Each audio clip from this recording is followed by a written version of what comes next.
Hi everyone, it's me, Tim. Today I want to talk about making a really different game. This is based on an idea I had a long time ago. So if anybody thinks I'm referencing something new, I'm not. I'm not even making an allusion or an allegory to it. You're going to be very disappointed. Years ago I had an idea and I put it in one of my many idea books. I'm looking for it. I think I put it in the other room. The details of the idea don't matter, and I don't want to go into too many details because I've noticed if I tell people an idea, if I give too many details, they start focusing on those details and they miss the point I'm trying to make. Here's the point. This new game is really dark, like really dark. It's about hope and hopelessness. And in general, the game, which has a really neat setting, and I have some new ideas for mechanics, which don't matter. It's about the player discovering as they play that the main quest cannot be solved. Not in any way, not with any skills they have, not by anybody. And the question becomes, do you report this back to who sent you out? Do you tell the truth and rob other people of hope? And the player can decide that. There's a lot of other things here, but that's the general idea. So recently, we had some downtime at work. So I told 3 different coworkers this idea. All 3 loved it. But they all had issues. And I talked with all of them for usually about 30 minutes to an hour and walked away going, So let me tell you what some of their issues were. A common one is would people, and I don't just mean players, I'll talk about this in a minute, but I also mean like other coworkers and my bosses and publishers, but would people accept this idea? It's so dark, one person said, I'm not sure where the fun is. By the way, suddenly it was 30 years ago, and I was trying to explain Fallout to a marketing person in 1996. And that's exactly what they said. I get this game, but it's dark in color and it's dark in tone and mood, and who wants to play that? And I'm thinking, I think this marketer thinks games should be bright and colorful and have lots of beeps and boops. And I told him it's fun. I think people will love this.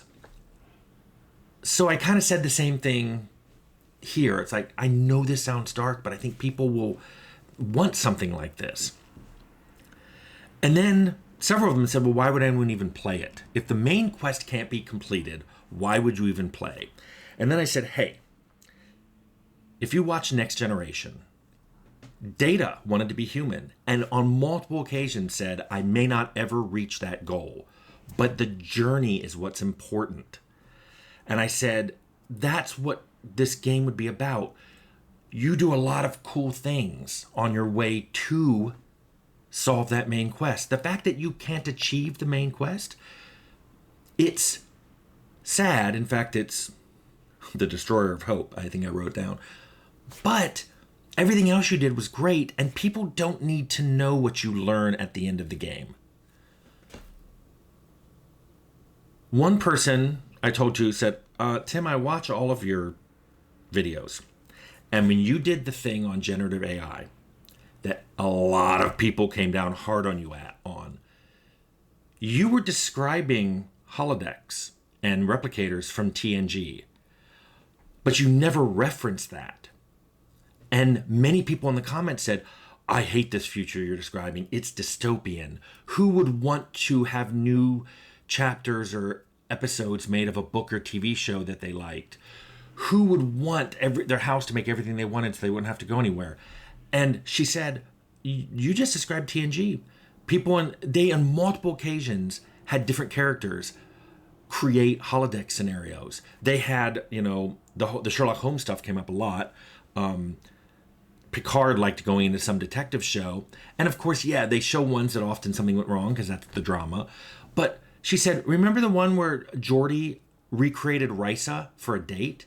Now, Risa has been described in that universe as a pleasure planet that's designed for tourism. They spend a lot of money on weather control and making wonderful facilities on beaches and stuff to attract people. Their main economy is tourism. Yet, Jordy in the show just went, boom, holodeck, make me a Risa. And other characters have done that for other places. Is that dystopian? Did they just take something that Risa tried so hard to make to get people to come there, and they just copied it so they don't have to go to Risa now? Nobody ever brought that up in that video because they just hear it and they interpret it and go, that's horrible. And she said, I think that's what people will do here. They'll hear the idea, they'll think it's horrible, can't imagine any way this could be fun, in the same way that I described what Gen AI could turn into, and it was exactly what we had in Star Trek, TNG, but everybody's imagining the worst. But there was more. It wasn't just that people may not accept the idea for this game. A couple people went, I don't think they're going to accept it from you. And I was like, what? Why? I'm not good enough to make this game? And they said, no, it has to do with expectations. You've made RPGs for decades that even if they're dark, have some element of humor in it. There was humor in Fallout. There was humor in Arcanum. There was humor in Outer Worlds. That's what people expect. This game, without that, may just make people unhappy. I'm getting something I didn't want. This is not what I wanted from a Tim Kaine game. And she also said there are extreme expectations. And she showed me some forum posts. I said, and of course I went, oh, I've seen this on my own channel. But the extreme expectations, because I always like talking pendulums, there were extreme positive expectations. People going, Tim, we love you. We do this. We love this game you made. Do it again. You owe us. And then there were the extreme negative ones, which go, hey, man, I played some of your games and I played some of your older games and I played some of your newer games and I don't like the newer ones. You've changed.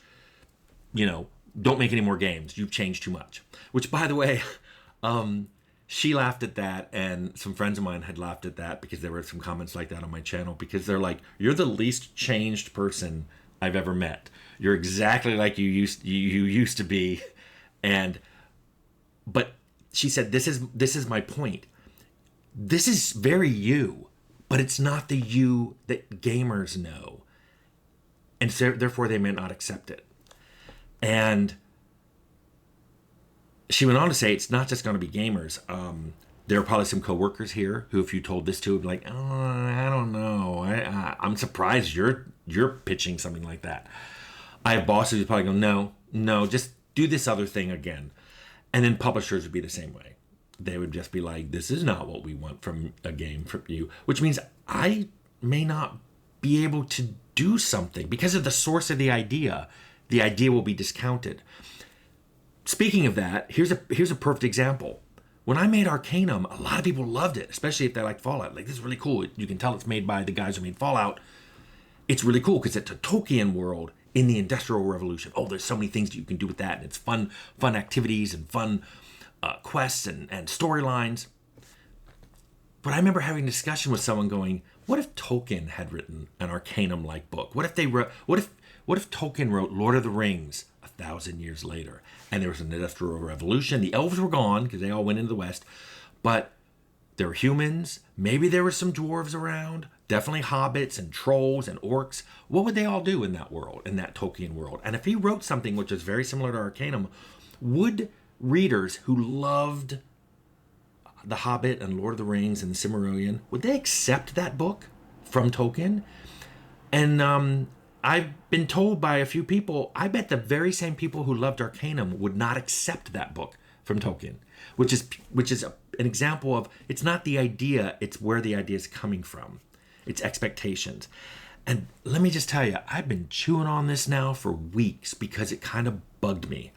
I have books and books and books of ideas, settings, game mechanics, storylines, quest ideas, and I've never looked at them before through the lens of, can I do them? Or even more specifically, am I allowed to do these things? Would players not accept it? Would my coworkers not want to work on it with me? Would my bosses not approve it? And it makes me think, okay, so now that I've done a few games, is all my work from now on just fulfilling the wishes and in a few cases, needs of other people. And I don't really know the answer to this. I found myself, I woke up this morning and I'm like, can I make a really different game? Will I ever be allowed to make a really different game? And I don't know. So I wanted to make this video and just throw it out there. Can I make a different game? Do you want me to make a different game? Would you accept a really different game from me? I don't know.